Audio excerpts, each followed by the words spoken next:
Sound of rain tapping against glass. A phone buzzes in the dark. If you get this message, don't believe what they tell you about me. Voicemail received 2:17 a.m., July 9th. 3 days later, the woman who left that message, Amelia Hart, was gone. No sign of struggle. No note.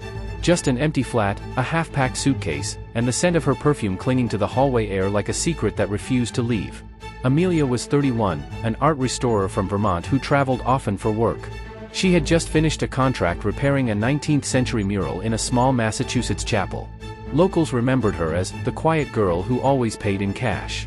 2 days before the voicemail, she wired a large sum, $48,000, to an unknown account in London labeled the Glass Veil Ltd. No one knew what the Glass Veil was. Detectives traced the company to a registered address outside Bath, England, a converted stone mill surrounded by fog-drenched hills. Inside, nothing but dust, old furniture, and a single power cable still warm to the touch. Neighbors swore they'd seen someone there at night. A tall man in a raincoat, always locking the gate before dawn.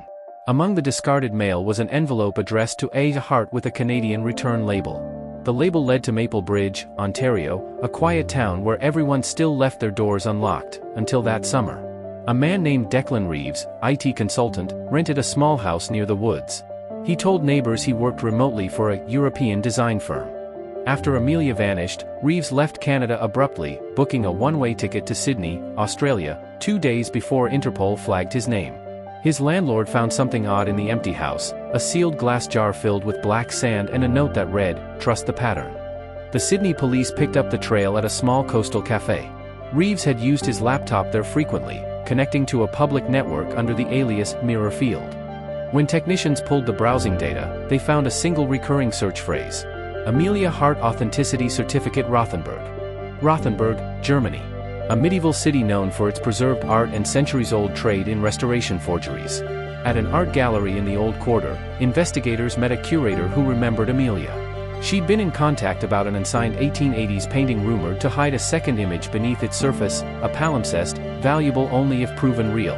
The curator confirmed she'd planned to meet a man representing a private buyer named Declan Reeves. But the meeting never happened. Instead, she wired him that $48,000 the week before disappearing. Interpol later discovered the same sum rerouted through a crypto wallet in France, then erased. The digital footprint stopped at an abandoned airfield in southern Italy. Reeves' name vanished with it.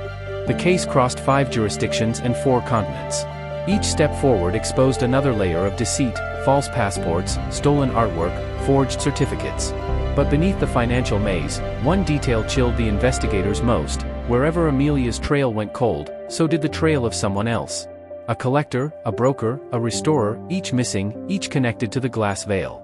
Detective Sergeant Mara Ellison described it in her notes. It feels like chasing reflections.